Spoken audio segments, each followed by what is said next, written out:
May the Lord give this council the wisdom, discernment, and courage to serve the community. Grant also that we may act compassionately and with integrity in the best interest of this shire. Through Jesus Christ the Lord. Amen. I would like to show respect and acknowledge the traditional owners and custodians of the land, and elders past, present, and future on which this meeting takes place. Thank you, councillors.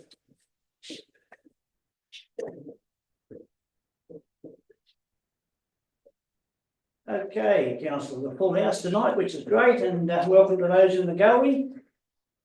Our last meeting for 2024. Okay, Mr. Acting General Manager, application for attending meeting by video link. Nil received, Mr. Mayor. Apologies, application for leave of absence by councillors. We have one apology from the General Manager, Greg McDonald, who's unwell. And we have a request for leave of absence from Councillor Colson from the 17th of February to the 1st of March 2025. You have a mover. Move Councillor Williamson, second, Councillor McGill. All in favour? Against? Carried. Public participation. Mr. Mayor, we have Mr. Michael Branson, who's to speak in relation to item G12.3, the Airport Development Project, Conservation Hangar Construction. Mr. Branson's representing the Hunter Fire Collection and he's for the recommendation. Thank you. Just do the confirmation of the minutes of ordinary council meeting held on the 28th of October 2024. Move Councillor McGill, second, Councillor Stoltz. Question? Yeah, just rising to support the resolution to adopt these minutes. One of the minutes in there is to the effect of the Rosedale subdivision being referred to the Murrurundi Community Advisory Committee. Given the time frame, the committee will not actually probably meet till February, March at this stage. Any recommendations then would come back to council. It will be some months before anything progresses. It's come to my attention that the lease currently between the council and the King of the Ranges expires on the 30th of December. Given that our processes will take some months and that their next scheduled event is September of next year, I would foreshadow a motion that council actually extend the lease for some 12 months to now enable an orderly process and to facilitate King of the Ranges going out to sponsors with some certainty that their event will be secure. I have a form of words if that is acceptable. Mr. Pringle? Mr. Mayor, I don't know if it's probably bring a notice of motion at this point in relation to that. I would put I'm doing it under 9.2 and failing that I'd do it under 9.3 as an urgent motion. Mr. DM, acting DM. Not overconfident. Yeah. Mayor, I don't think it's probably appropriate to put a notice of a motion up at this point in time for that. So then we can to consider and bring back to council. I would again reiterate under 9.2a, the topic is already subject to the minutes that we are ratifying, so that gives it an opportunity to raise this topic, so it's not a motion new business. The other issue that you suggest deferring it till the January February meeting, that would be long past the expiry of the lease and put King of the Ranges into a position that we really should not be doing. And if you fail to accept that, then I would move under 9.3a that is a motion of urgency to be proceeded with. Mr. Mayor, a month lease is possible. We can do a monthly lease. The issue with the month-to-month lease is they can't go to a sponsor and say, please sponsor us for an event happening in September. We can't guarantee we'll still be here because we're on a month-to-month lease. It's putting them in an invidious position that we should not, we do not need to do, given how long it will take for us to go through our processes before they have their event in September. We're going to take till September anyway. Let's give them the 12-month security. Let's make it possible for them to get their next event up. What happens in 2026 will clearly be subject to how council decides to proceed with the Rosedale subdivision. But at this stage for 2025, let's give our community group some security of operation, please. Mr. Secretary, I don't think we can move a motion out of the minutes. All we're doing is adopting the minutes. Councillor Williamson, do you wish to comment on that? Look, quickly under 9.2, I believe there's an understanding that we can move a motion. So if the councillor would like to move, like a seconder, we can move his motion within the meeting, which would then have to be moved itself. Does that make sense? To clarify, I don't think we can move that in this part of the recommendation. That can be a separate motion.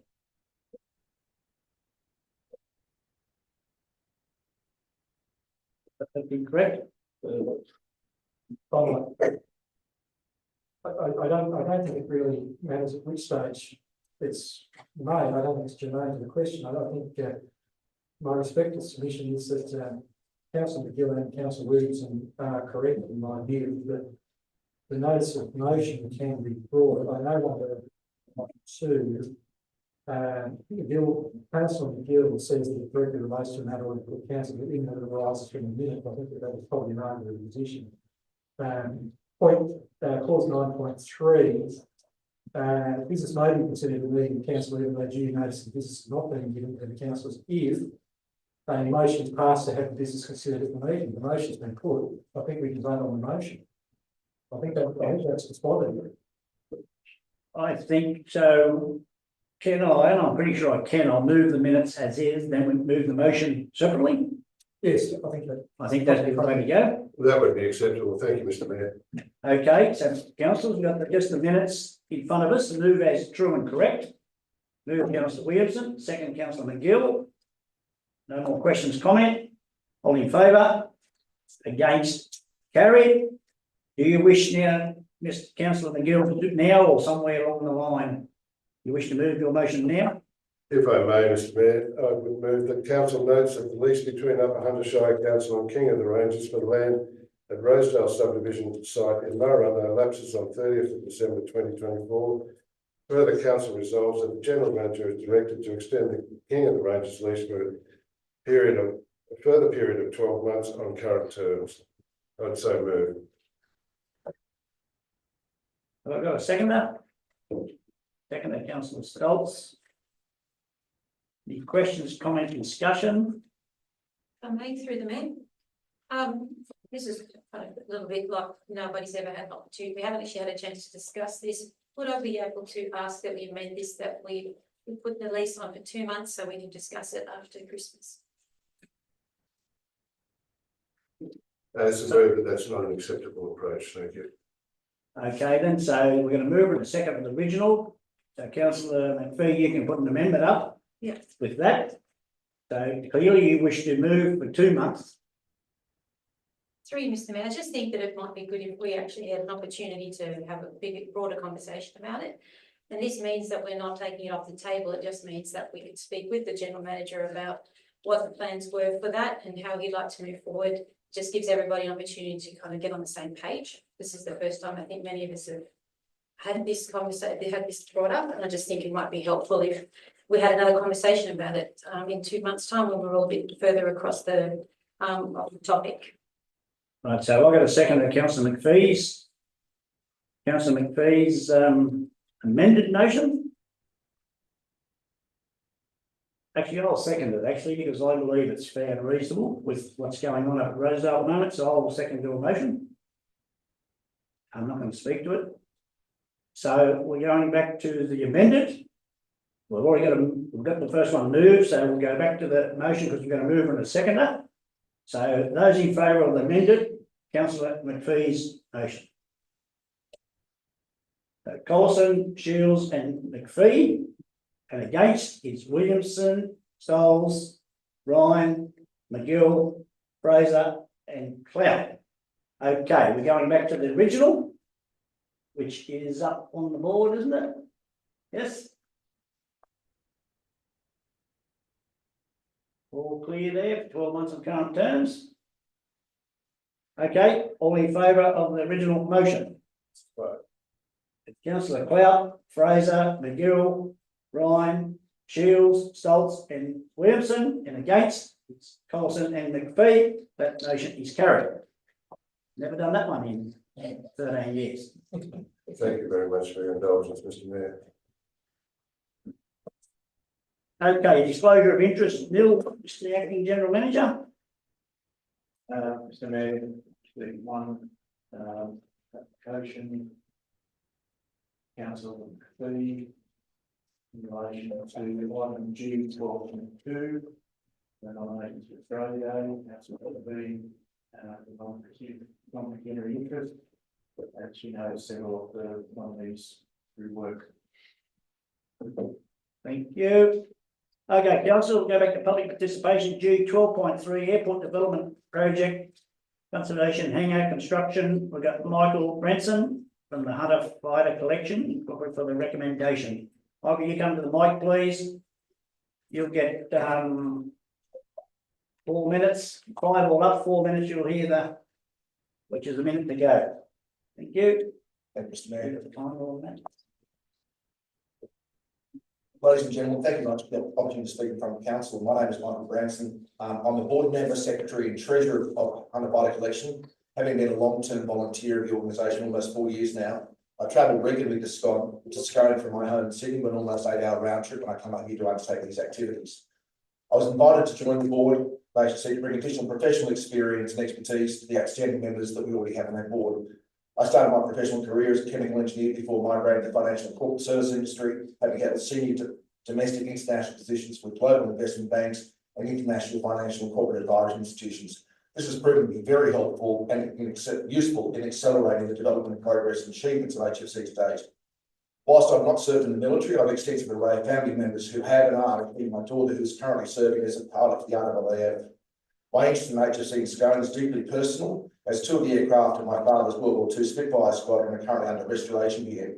Without this connection, I may never have come to Scone, thereby not even introduced many of my personal and business colleagues to the great things which I've become so passionately involved. I'm extremely proud of what HFC team has achieved already. We are now globally recognised across the historic aviation and museum industry with strong recognition and support from domestic partners such as the University of Sydney, the Australian Meanshed Association, the Powerhouse Museum, the Australian War Memorial, and the RAAF Heritage Organisation, as well as international institutions such as the RAF Museum in the UK and the United States Air Force Museum. Recent achievements include being the Smithsonian Institute in our submission to be gifted by the RAF Museum, or the RAF Museum, both the P-51 Mustang and the Vampire jets, which are now sitting in our hangar.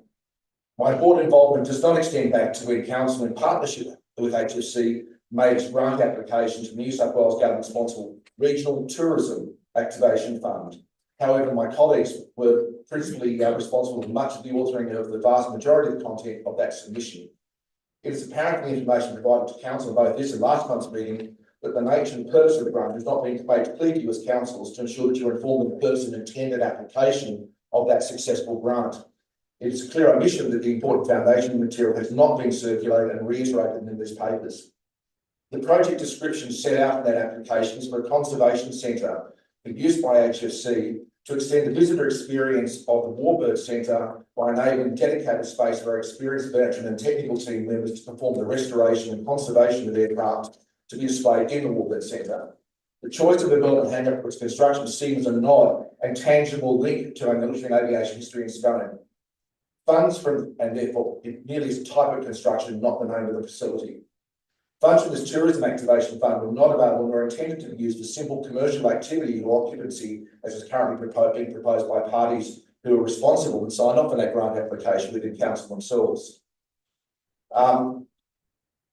It is clear the council have avoided referring to the project correctly as a conservation hangar in order to suggest the ability to redirect its purpose to other commercial opportunities. HFC is a registered charity and a member of the Meanshed Association. Its technical team is only permitted to work on non-flying aircraft and other exhibits for which we require that space.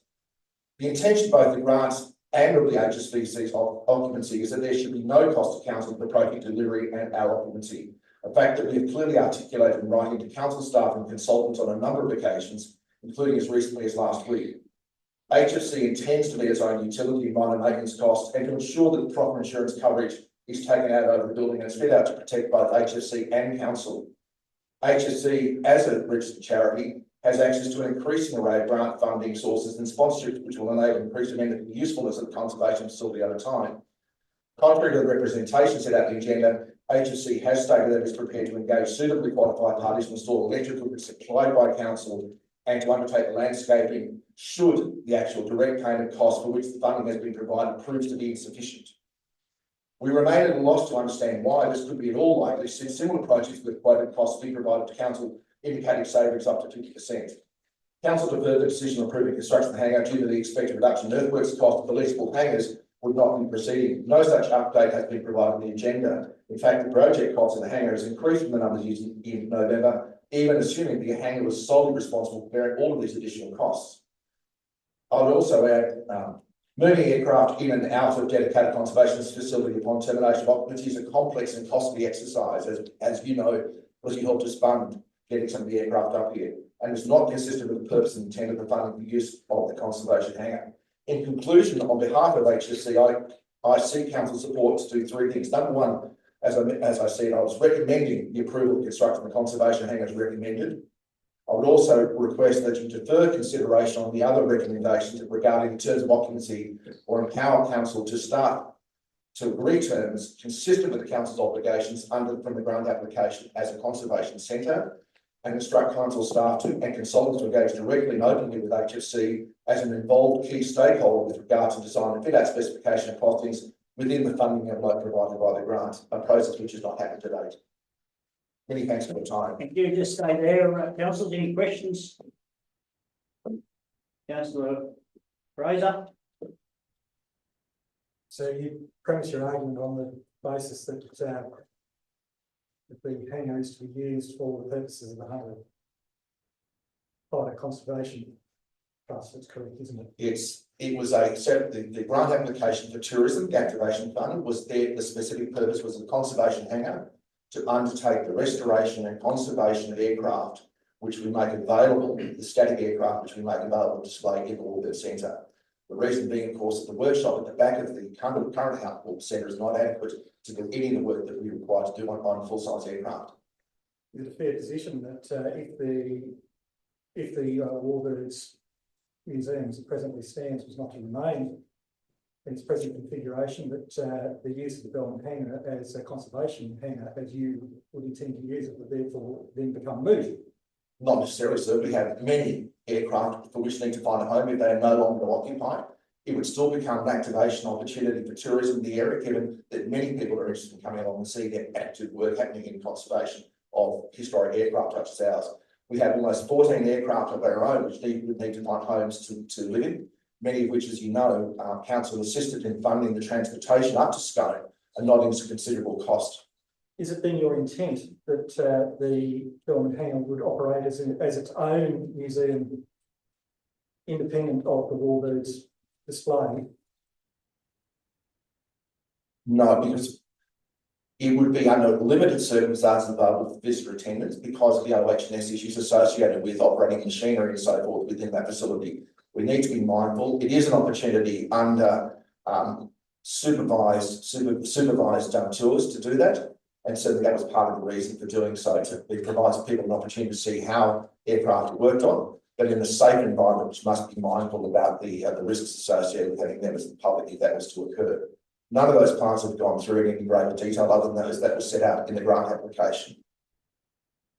So realistically, you are the premise of your argument for the Belmont hangar going ahead is almost entirely premised on the basis that the Warbirds Museum continues in its current form. No, it is not. It is said it's an adjunct. The purpose of the funding, the alternative, which is to hand back the funding, which I dare say would make it extremely difficult for the council to actually get awarded funding in the future because of their inability to deliver a project which has been fully funded and was seen to be assisting in tourism in the area. Our intention with the Belmont hangar, certainly we would love to have Hunter Warbirds continue, and it's my great hope that that does continue when rational thoughts come, rational people with their heads get together to recognise the value to the town of having such an important and differential opportunities for tourism. As a consequence, the conservation hangar is both useful both with and without. Is it your position that thus far the tourism numbers would support your position that the Belmont hangar would in fact increase or maintain a level of tourism? I think the base numbers to look at with regards to tourism are unfortunately inappropriate. All of the recommended plans associated with how that Warbirds facility was due to operate were disregarded by council. It has been material mismanagement of the tourism operation, the level of awareness happening to it. It's extraordinary how many people are unaware that facility exists because of a lack of effective communication and marketing of that facility. The appropriate outcome through HFC having this activity is that we can, to the extent that council still retains management of Hunter Warbirds, be instrumental in actually taking control of our own marketing to bring people to Scone to both see the Belmont Conservation Hangar that we're undertaking, but more importantly, see the level of activity and quality aircraft and of the global quality, I must say, that's sitting in the Hunter Warbirds. We've had a number of people who have come through, have been to major aircraft museums around the world, and frankly find ours superior in terms of both the spread of aircraft, the quality of aircraft, and most importantly, the standard of presentation of those aircraft in the facility of global, of world standing.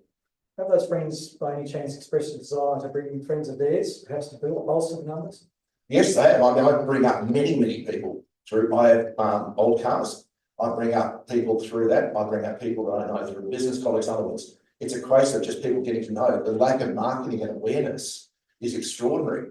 There was an intention by council to reach out to all the car clubs in New South Wales to have big events here. I brought 6 groups here through already, which numbers probably about 150, 200 people just myself. And yet most of those car clubs themselves are totally, but from my representations, were totally unaware that this facility even existed. Thank you. Councillors, any more quick? Councillor McGill? Just to clarify, Belmont itself will not be a tourist attraction. It will be generating product that then becomes a tourist attraction. To the extent that we can allow people to visit in a safe environment when we have people available to supervise their visits whilst we are in situ, whilst we're operating, yes, we look to do so. Meaning what? You'll have an observation area behind perspex so they can No, watch. well, we have no control of the fit out at the moment. We've had no say in what the ideal arrangement would be. I would welcome the opportunity to do so. We're working within a tight cost envelope from the numbers that have been provided by your consultants.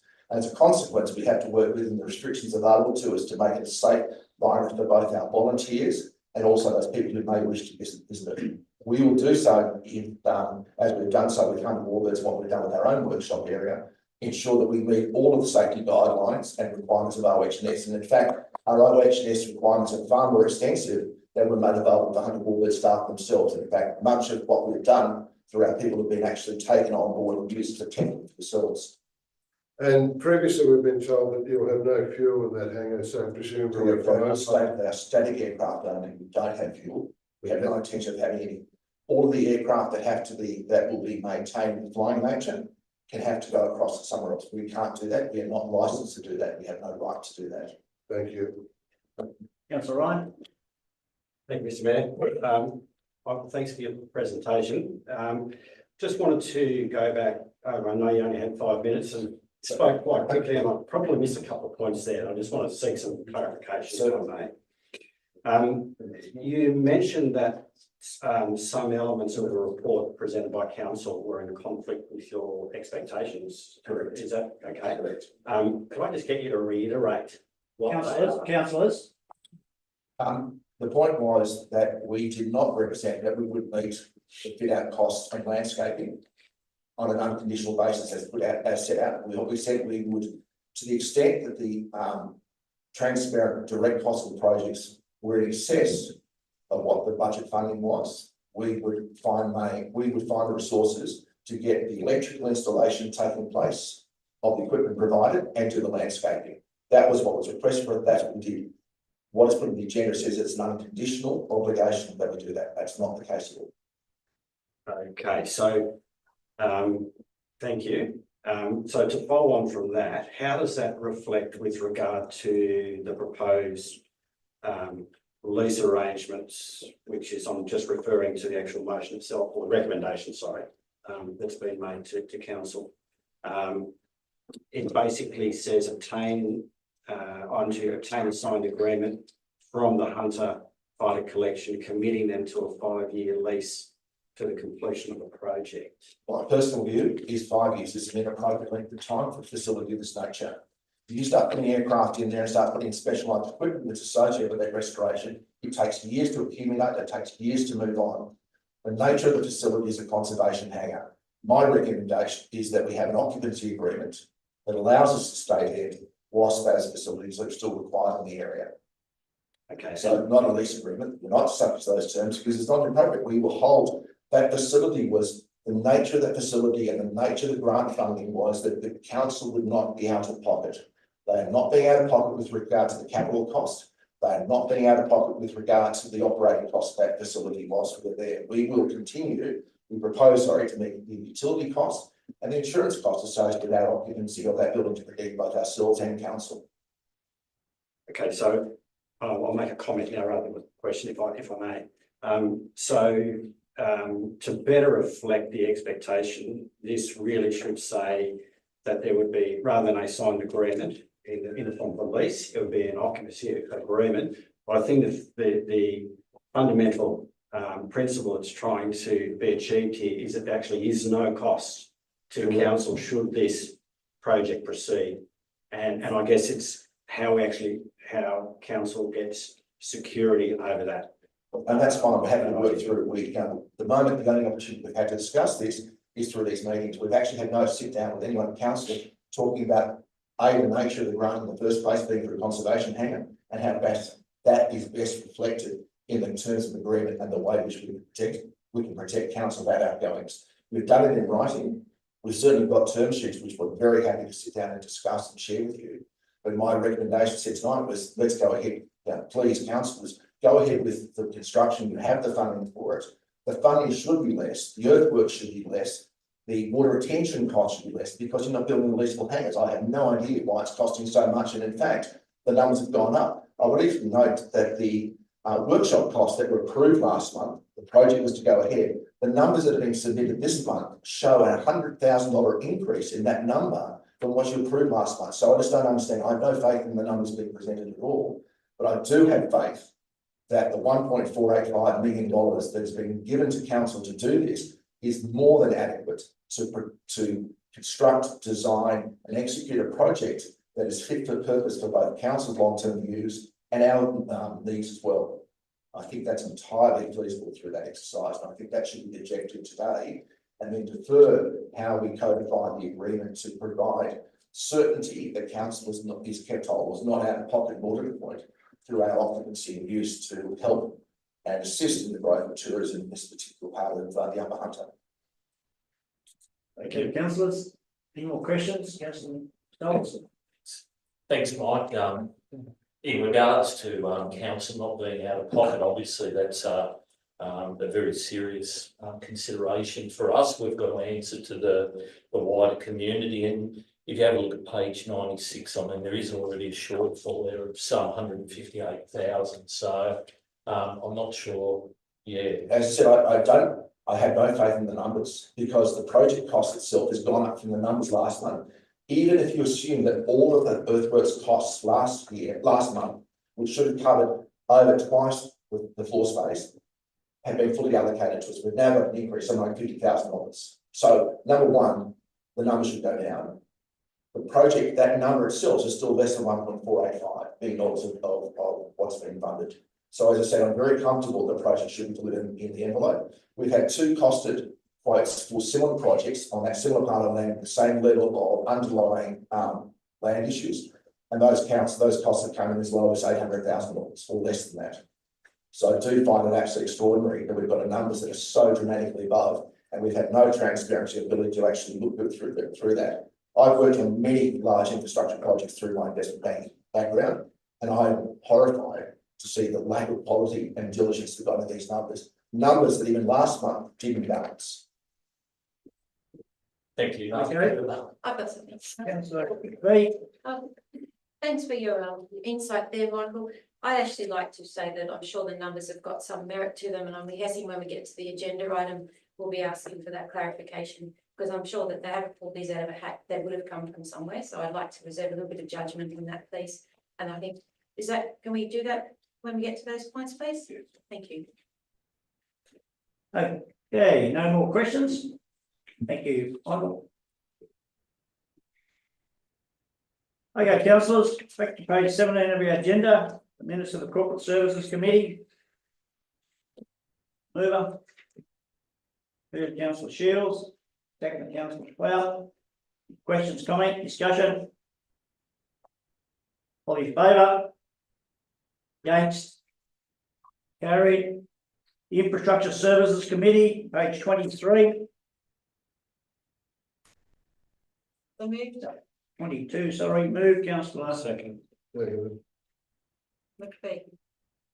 Oh, my pages aren't adding up on this one or this one. Okay, move, councillor McPhee, second, councillor Ryan.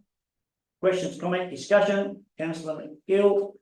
Yes, I had the privilege to go out and look at some of the handiwork out there, Hunter Road, up to Barrington, Moonan.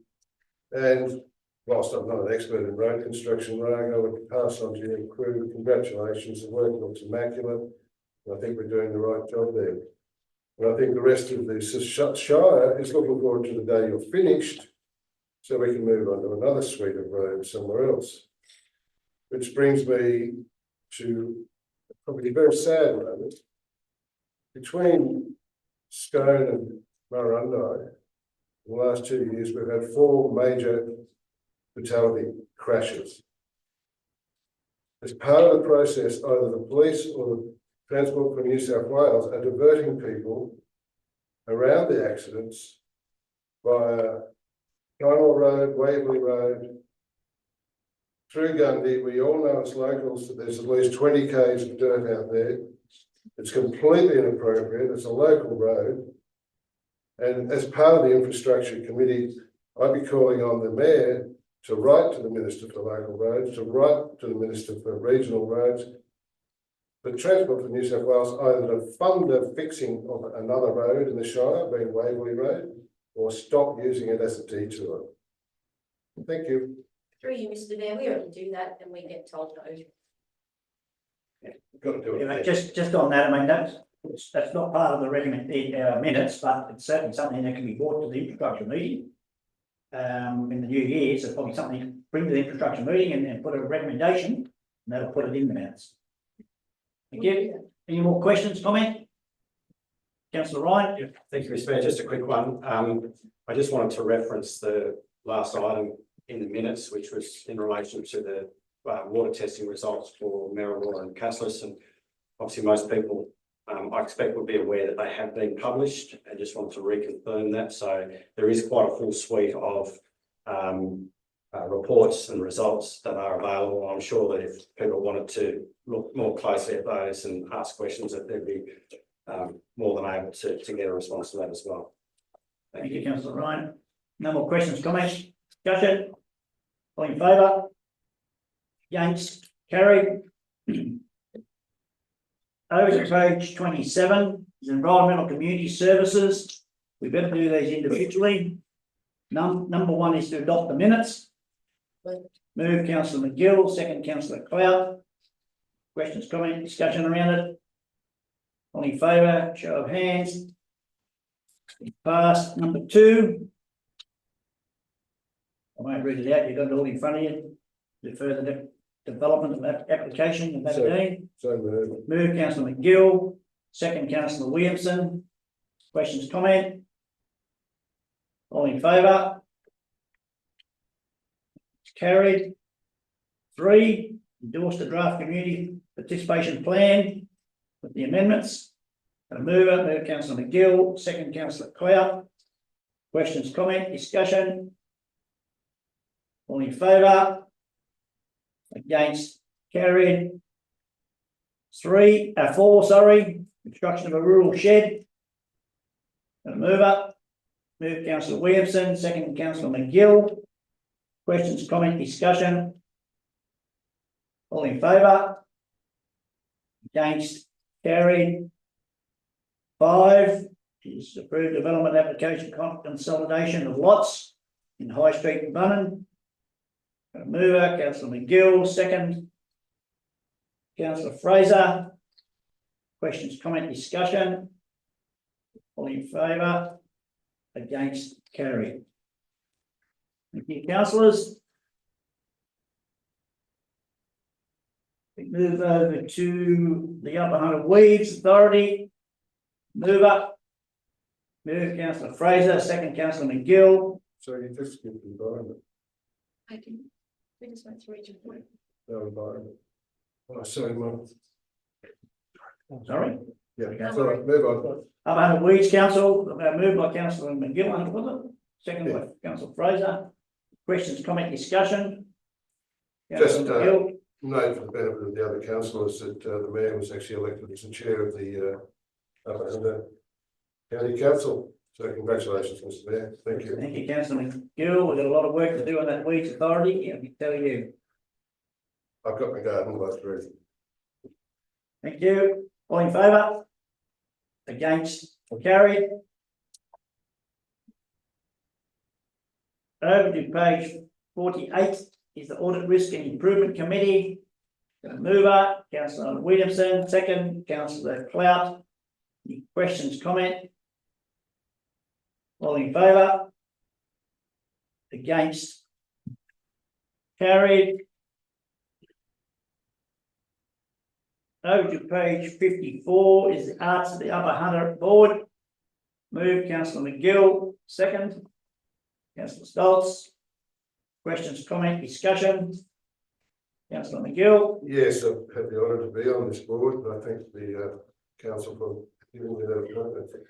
We've had our initial meeting. I'm a newbie there. Not a lot I can say at this stage. There's a lot of information contained in our papers.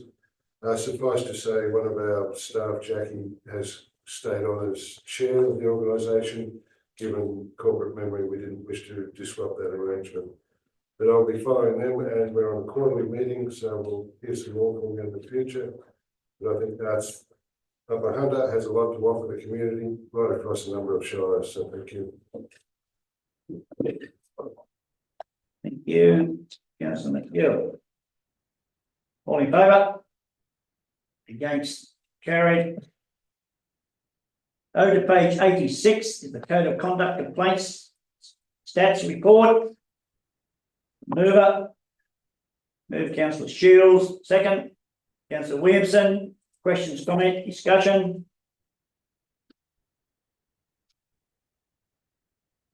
All in favour? Against? Carried.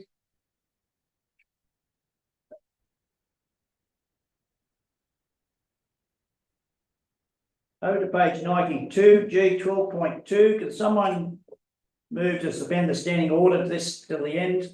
Councillor McPhee, second, councillor Shields. All in favour? Against, carried. Thank you. Over to page 95 is the G 12.3 Airport Development Project. Councillor McPhee, moving or speaking? Just moving as is. Got a seconder? Councillor Williamson, I'd like to foreshadow a motion as well. foreshadow. Thank you. I understand, councillors, if this get down the foreshadow will come into play. So we're going to move it and the seconder. What is a foreshadow? Yeah, what is foreshadow, councillor Fraser? Foreshadow motion is, just foreshadow motion is a construction of the building hangar that's not proceeded. Thank you. So, okay, we're going to move it for the recommendations 1, 2, 3 and 4 as is and the seconder. Councillor Free, you wish to speak? Yes. Yes. Do we have a second for the foreshadow? No? Okay. Can I just ask, that you get some more clarity over the figures, please? There was some comment that they were incorrect. I'd just like to get some more information on that, please. Mr. Mayor, the numbers have gone up with the earthworks were shown as a separate line item. Now they're included in the figures, and also added sealed parking in the figures as well, so that explains the increase. And just to clarify, that's gone through our usual matrices that we use to indicate how it would cost, which normally works. Yes, that's correct. There may be opportunities during the project on savings. So figures potentially worst case. So Councillor Williamson, as the seconder, you wish to speak? No, not really. But I'm happy to endorse the recommendation as it stands and we'll go through and see how it works. Yeah, we got councillor, you speaking for or against, councillor Ryan? Actually, more of a question, Right, Mr Mayor. Larry? I'm just a little unsure to what extent we need to have regard to the comments that the speaker for the motion made previously in relation to that they don't have an expectation of a signed lease agreement and that it would actually be an occupancy arrangement. So, I mean, if we proceed with this motion on these terms, I guess the question I'm asking is what comfort do we have that is actually what the proponents of this project actually want? Tough question, I know, but we would need to try and answer it. You can answer that. Acting DM? Mr Mayor, I guess we're after a commitment from the occupant that they will be occupying that facility and looking to cover the costs of running that, covering the cost of running that. So that's the idea that we see a lease. So councillor Ryan, you saying like maybe you need a 0.5 in there, the building doesn't start until that's.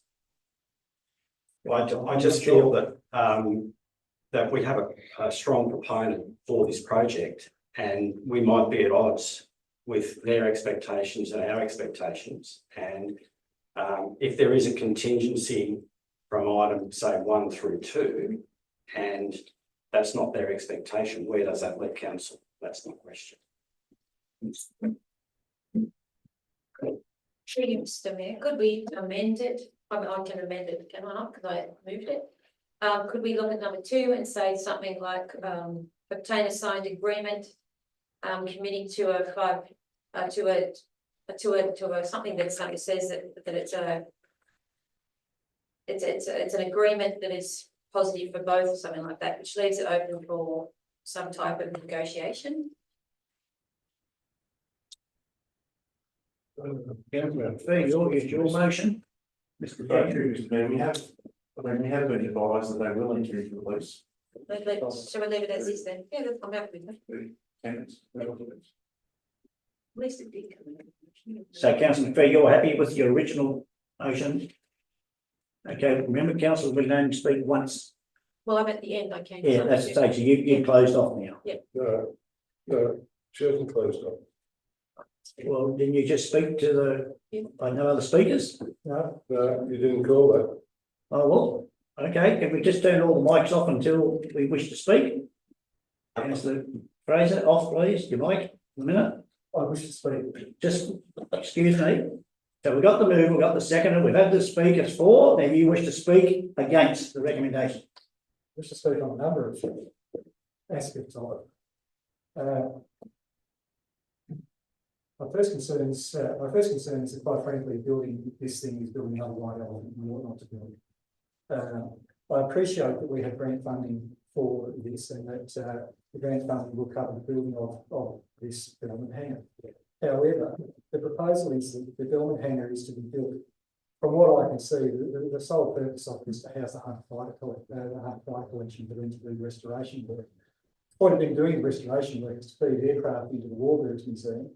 And it will also be a tourist attraction. Well, we know from long and bitter experience at this point, the Warbirds Museum pretty much isn't a particularly successful tourist attraction. I can't think that adding another layer of complication to that and another feeder to that, and another expense to that, is going to assist in rectifying the problem we have with the present problem we have with the Warbirds Museum. There's also, it's no secret that the council is calling for expression of interest for use of the Warbirds Museum, as well as other functions. It may well be that there is not a Warbirds Museum for the Hunt Fighter collection to feed aircraft into in the reasonably short or foreseeable future.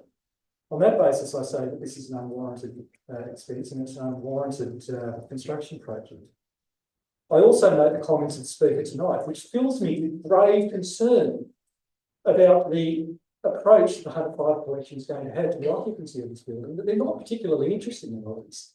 that their interest lies in them basically being given occupation on the basis that they get to continue to use it, move their equipment into it, do what they wish with it, on the basis that they're going to meet the outgoings, and some vague hope that it might also increase some tourist interest in the facility, though that would be subject to their ability to have tourists come in, subject to OH&S requirements and health and safety. In my respectful submission, it's absolutely nebulous. It takes us nowhere. As I say, I rise to speak against the building of this hangar entirely. In my view, it's being built to facilitate something which won't add significantly to anything that's done in the Upper Hunter Shire Council in the nature of tourism. It will be another piece of infrastructure which potentially will be an ongoing drain on council resources, and it may well be that we have it for the next 40 or 50 years. If we don't have a tenant like Hunter Bike Collection Unit, then it is another drain on council resources, which in my view is quite unwarranted, and it's not something that I think that our Shire Council should spend great players for. At the end of the day, I have grave concerns about this project and these types of projects. I don't believe it will add anything in the long run to the Upper Hunter Shire. And I have, as an aside, a concern about constructing what is now approximately an 80-year-old second-hand building, which we are then going to have some responsibility for the maintenance of for conceivably for the next 40 or 50 years, really. It's probably the useful life. And yes, so that is my position. I'm against this building being built at all. And I thank you, Mayor, for that opportunity. Thank you. Councillor Gill speaking against the recommendation. Yes, speaking against the recommendation. There seems to be some confusion arise out of our guests speaking to us as to what they think the lease is about and what they think the maintenance is about and what they think they're going to pay for. I can't see that we've actually got the bones of a proper agreement with anybody at this stage. We'll build the shed and not know who, how or what's going to occupy it. I would suggest that we need to have serious discussions with the potential occupier, firm up what their position is, then we can look at building. But I also share a lot of the reservations that Councillor Fraser's just enunciated. An 80-year-old building, it's getting a bit old, long in the tooth, and as a 69-year-old, I know how hard it gets the older you get. So I just can't see the sense in doing this. And politically, the people of this shire have had enough of the airport. I mean, it goes back to Howard and Co. walking away from civil aviation and foisting it upon local government.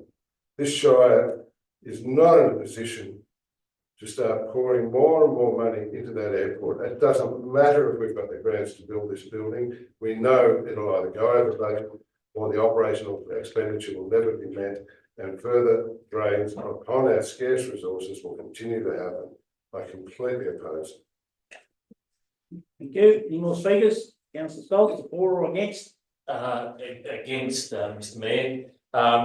Following on from Councillor Fraser and McGill, there's at least $158,000 there on the page that is a shortfall. We've heard there's going to be significant shortfall. We haven't agreed on a commercial rate for the lease of payment. That shortfall could be very well used in repairing some of our ageing assets and things like the Scone sewage. Thank you. Just to clarify, that couldn't be used. It's coming out of the airport funds, Mr. Acting General Manager. That's correct, Mr. So that couldn't be transferred anywhere else. No. Again. No more speakers. Yeah, you're closing off now, Councillor McPhee. Correct. First of all, it's grant money, so it doesn't cost the council, it doesn't cost the ratepayers a cent. That's what the whole thing was about. And it's not the complete building, it's the framework that's the 80-year-old section. As far as I'm aware, major metallic structures don't fall apart after 80 years. If you go over many bridges in many countries that are a lot older than us, they're still going strong. So I don't think I have a problem with that. There's been some confusion, I believe, from what I understand from Michael, the Speaker, it's not for tourism and it's not to create planes that fly. There's the whole difference between warbirds over Scone and these are actual planes that will never fly. They're actually to be restored for their beauty and to keep the memory alive of all of the things that they've done for us in these planes, but mainly saving our country and keeping us free. And I don't think there is a conflict of interest. I don't think our plan is to ensure that this is an increased money stream in terms of tourism. That was what Michael plans for it. There was an assurance that it wouldn't cost us any money from what Mr. Pringle said. The funding of all of those costs were already in focus before. So I don't believe it's as doom and gloom as has been clarified. We can't siphon that money to something else. If you want to get into trouble from the grant funding body, that's a really good way to go ahead with it. So I don't see any of these issues that have been highlighted. I think we've already started it. And also what has also prompted that we did this was that we've been getting constant requests and expressions of interest for more leasing of hangar space. So even if we didn't sign up with the Hunter Fighter collection, we would be more than confident that we would be able to lease it to private enterprises. Yeah. Okay, councillors, we're back to the original motion, which was moved by Councillor McPhee and second by Councillor Williamson. 4 points of recommendation as is. Those in favour of the recommendation? Collison, Williamson, Shields, Ryan, McPhee. Against? Councillor Fraser, McGill and Stoltz. The recommendation is passed. Over to page 99 is the School Achievements in Creative Arts Excellence Awards. 2 parts of recommendation. Moved, Councillor McGill, second. Councillor McPhee. Questions, comment, discussion? All in favour? Against? Motion is carried. The page 104 is the policies for review. Did I miss one? Yeah.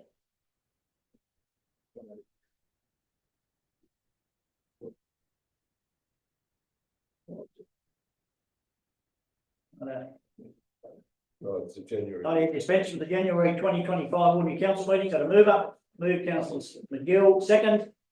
Councillor Shields. Questions, comment, discussion? All in favour? Against? Carried. Now we'll go over to policies for review. And move up. Move Councillor McGill, second. Councillor Clout. Questions, comment, discussion? All in favour? Against? Carried.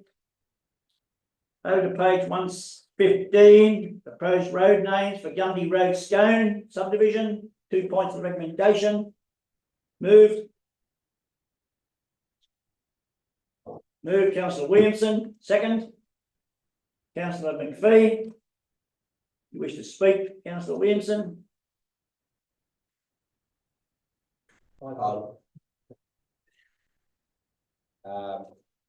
Look, not passionate to my heart. I did come from cattle stock and large stations through Cargill, but we do have to name our road something.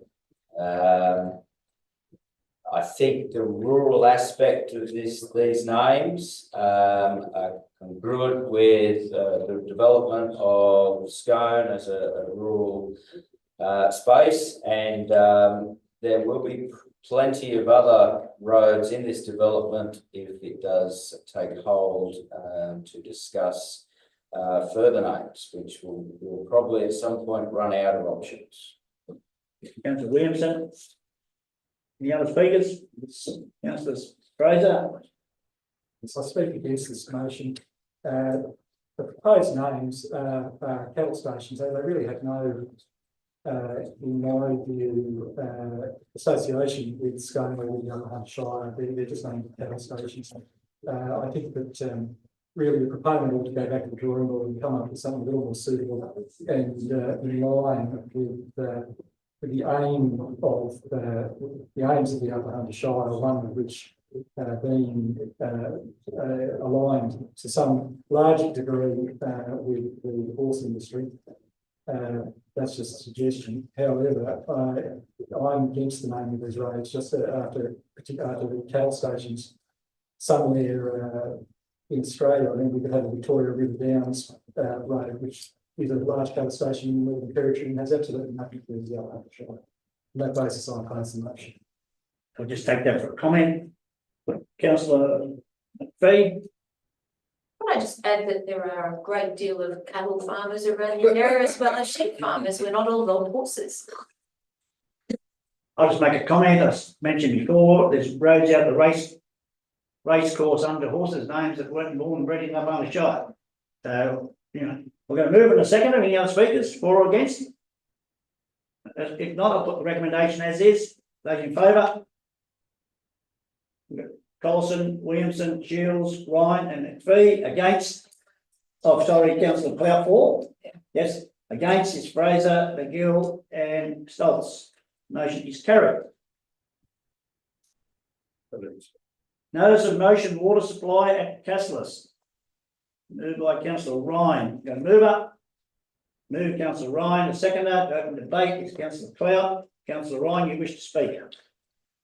Just briefly, I think this is relatively straightforward. And what prompts putting this forward is the exceedances that have come forward from the testing of the water in Cassilis. I think it would be prudent to identify the status of the water source, the bore in Cassilis.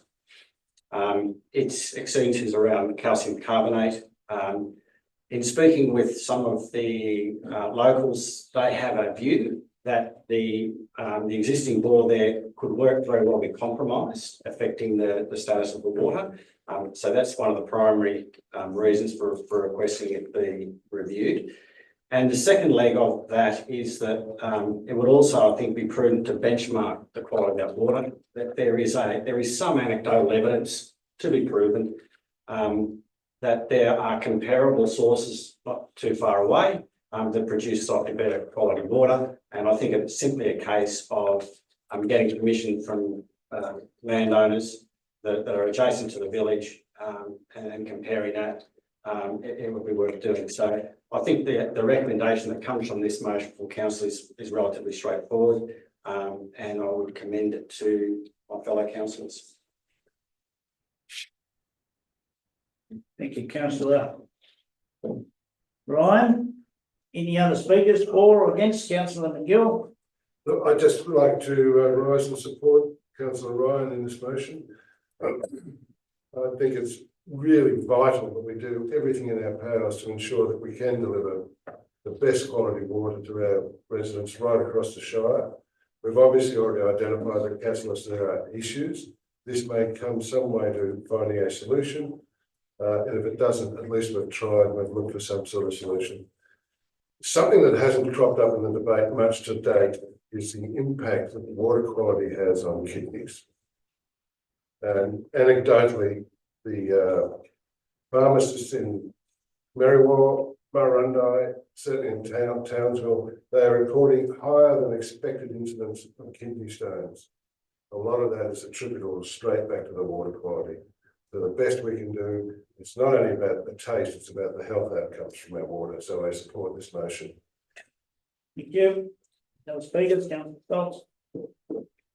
Thanks, Mr. Mayor. I'd like to congratulate councillor Ryan. It's a very sensible motion for an area struggling with its water. I'd like to add, or maybe a foreshadow motion, and add Merriwa into that equation as well. Through you, Mr. Chair. I don't think it's a foreshadow. I think it's an amendment.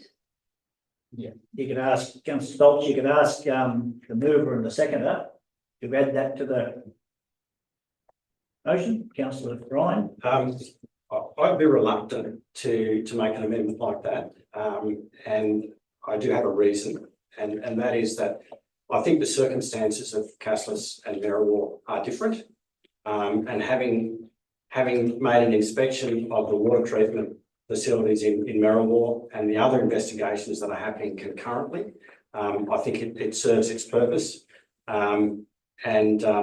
Yeah, so I believe it's actually going ahead. That's really what I'm saying.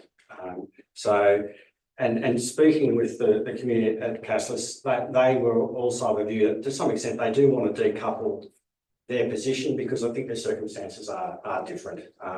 The end results may be the same, but yes, I'd be reluctant. I think that we're already doing it, I guess is my point. You know, I'll await the outcome of the investigations that we're actually going to undertake already from the last motion, sorry, from the motion from the previous meeting in relation to testing beyond the facility. I think they're effectively the same things that's happening already. Okay, so that's been turned down to add that, councillor Stoltz, so if you wish, you can go further with a foreshadowed or leave it as is. We'll leave it as it is. Thanks, Mr. Mayor. Thank you. And back to the original motion, moved by councillor Ryan, second by councillor Clout. All in favour? Against? Motion is carried. Over to page 123. Notice of motion, request for legislative change to section 88 of the Protection of the Environmental Operations Act 1997 by councillor Williamson. Councillor Williamson moved, got a seconder? All hands up everywhere. Councillor Shields, councillor Williamson, you wish to speak? Sure. Councillors, since being sworn in 2021, I've witnessed the councillors perpetually pressured for cash flow and the community burdened by increasing costs from rampant inflation. While local government has very few levers to alleviate these issues, state government does. One of those continuing themes in New South Wales local government, financial stability, has seen cost shifting from large government onto our local councils and communities. One of the most significant cost shifting items of the last decade has been that of the EPA Rural Waste Levy. Section 88 of the Protection of the Environmental Operations Act brought a new levy to some New South Wales ratepayers. 2012, Upper Hunter Shire Council agreed to be included as a regional levy area, which was designed to force change to consumer waste habits. A review of the levy was undertaken earlier this year, where it was noted that the effectiveness of this tax was now minimal, with recycling rates plateauing. However, it was also noted that the New South Wales government was in no way considering removing this levy and the cash flows drawn from affected communities. Residents of the Upper Hunter pay $94 per tonne tax to the EPA, of which no more than $16 will return to us for improvements to our resource recovery capacity. Next year, it'll increase to $97.90 per tonne.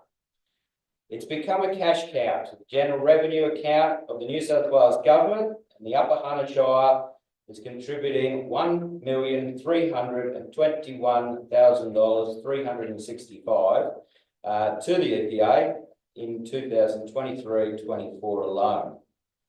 Curiously, this is not applied evenly across the state, as there is a metropolitan levy area, a regional levy area, and a non-levied area. We're surrounded by non-levy shires, including Mid-Western, Warrumbungle, Liverpool Plains, Tamworth and Walker.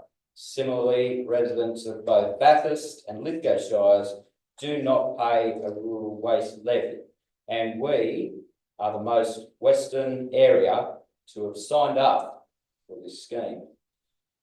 In a time when the Upper Hunter Shire Council has to balance its books through increasing rates, it is vital that we look for any avenue that will assist residents to balance theirs.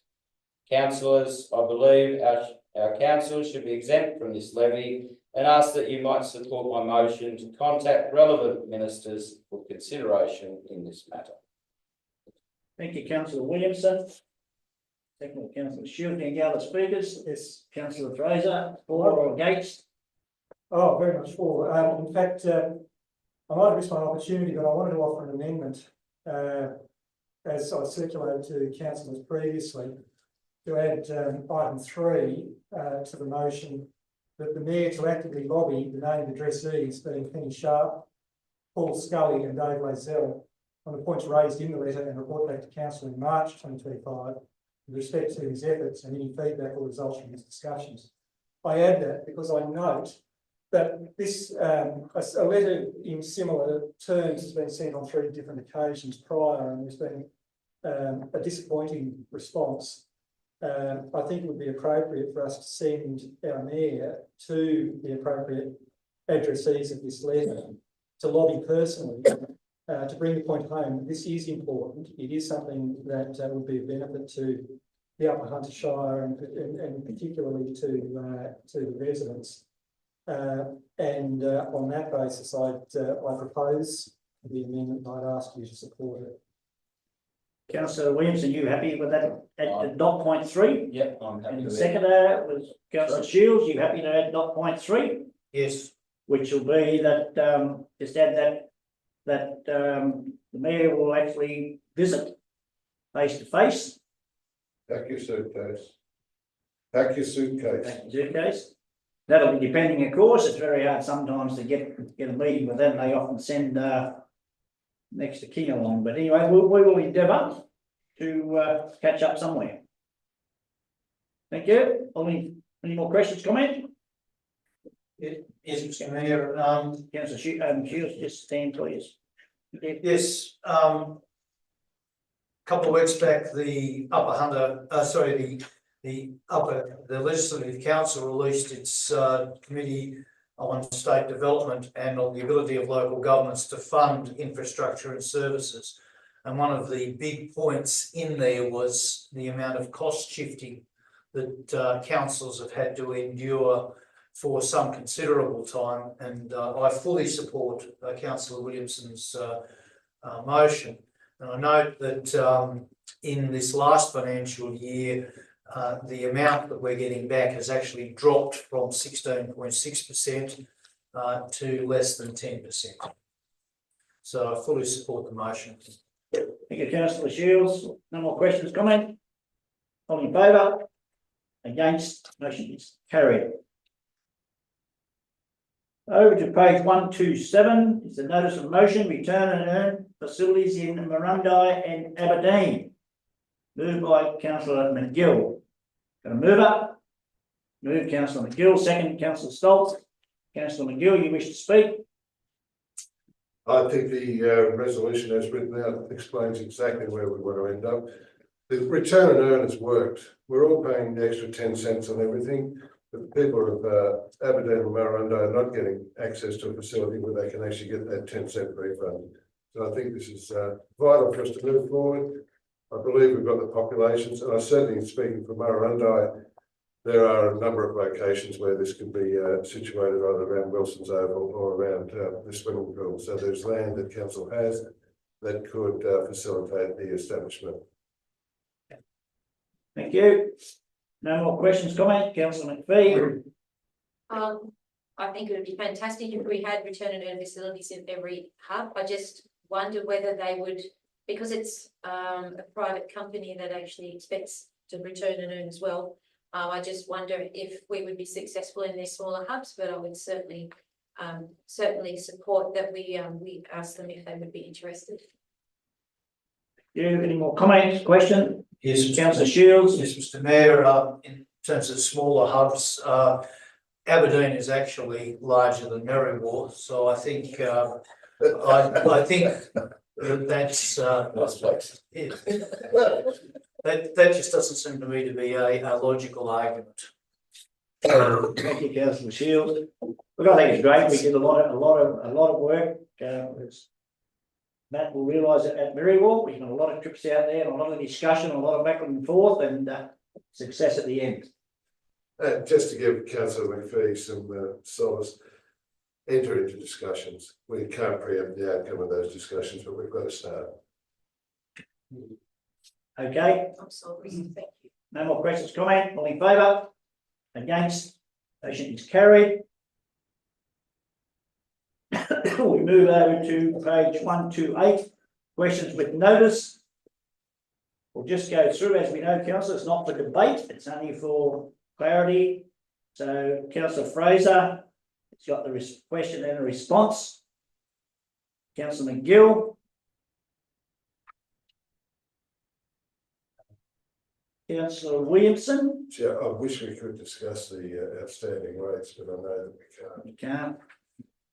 The only thing I would suggest, and I'll probably get into trouble for saying it, can we not use the black shed?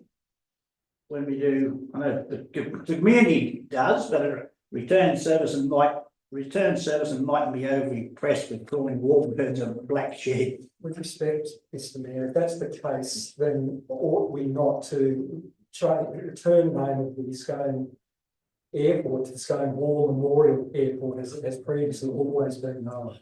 Well, Councillor Fraser, it's a comment I'm making, just if we can just refrain from using those comments at a meeting. Okay, so we can't discuss them, so they're in there for notation only. Would you like me to move that? Moved, councillor McPhee, second, councillor McGill. All in favour? Against? Carried.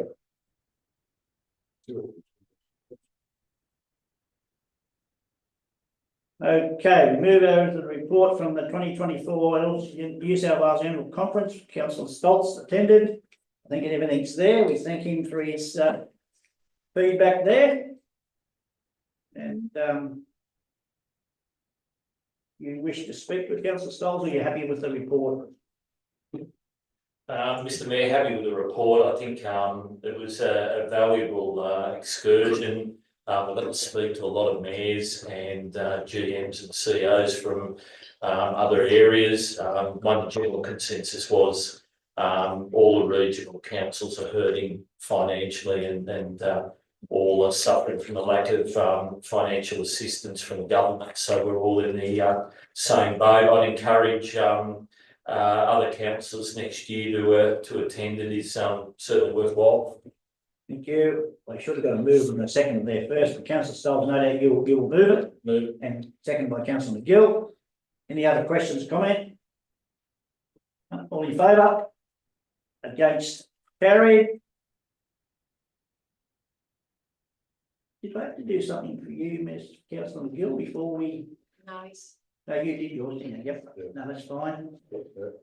Okay, Councillor, we're going to go back to page Australia Day. Need to close. To just get someone to move us, that we move to. No, I need to put something up there on that motion. What page was it, councillors? Australia Day was 92. Right. So I probably should just put this, someone move that we discuss this in closed. Move Councillor McPhee, second Councillor McGill. Any questions, comment? All in favour? Against? Carried. Okay, councillor, can someone now move me into closed, please? Move Councillor McGill, second Councillor Shields. All in favour? Against? Carried.